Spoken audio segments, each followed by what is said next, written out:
everyone, welcome back to my channel. Today I'm going to do abstract on abstract. This time again is the Henri Matisse style still life with a pour background. The still life as well is I've done some very intentional composition of the still life and used pour techniques to create that still life as well. So it's a little bit of a deviation from the Picasso style that I do, where I'm doing normal acrylic painting on top of the pours. So this is literally abstract on abstract, pour on pour. So it's turned out beautiful. It was actually picked up by a client who came through my studio, and they fell in love with it when they saw it and picked it up. So that made me feel pretty good. And I've used a lot of pour techniques. I encourage you to watch. Please do like and comment. And I hope these videos help every one of us who is obsessed with the world of fluid art to try these things, because it's really a matter of careful thinking, careful paint mixing, and then executing with the knowledge that the finished product will not be exactly what you wanted. So anyway, watch, enjoy. Thank you. All right, so this is, if you see this, it's the back of a frame. You know how you get the cardboard and the acrylic piece on the top? So I'm going to try to paint on this, so that way I get the frame, a framed piece of art, right? So this has got some bumps with the little screws from the other side. I can't show you the other side because I've attached it to a canvas so that I have some pouring thing. And I'm going to do another one of my still lifes. This time I want to pour like a sky and then give a hint, random, again it's Matisse, hint of a drapery and a window sill. So it's going to be a sky pour with basically 3 colors. I'm going to use this. I'm going to layer them. This blue. Then I have made this blue. I mixed my colors last night. So I have this blue. And then of course I have my standard white.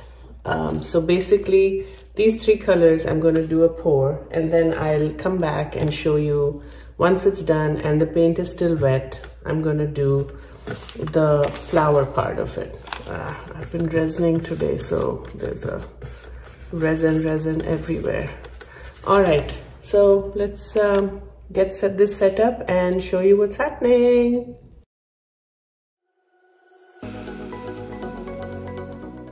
I want to paint some of the longer strands of leaves.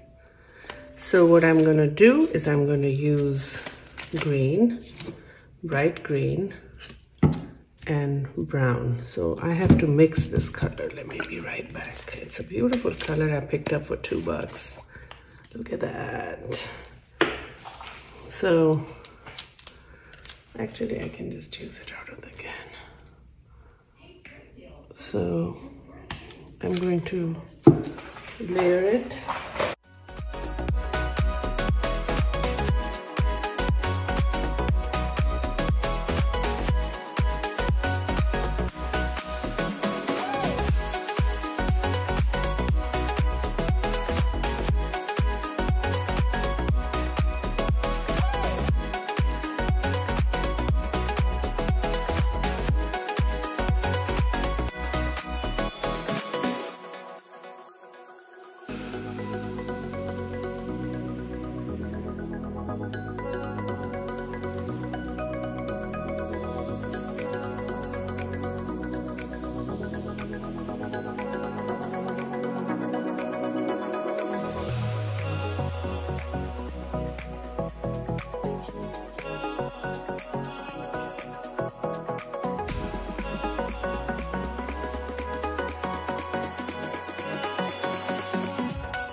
So the flowers, I'm going to use a dark base, bright red, these are all pre-mixed, metallic gold, orange, and gold. And then I have got my white, which is now 1 part white to 4 part floetrol, and that's going to be the center that I'm going to blow with a straw.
Sorry, lots of technical glitches recording this. I think I have won the Miss Popularity contest when it comes to people trying to FaceTime me when I'm filming. So anyway, this is the final product. I don't think I'm going to do the pen line strokes in it, the Matisse style that I keep touting. I don't know, because I feel like this has the look without it needing anything extra. What do you think? Let me know. Otherwise, I am just going to let this be this way because I'm feeling it, as they say. Thanks for watching.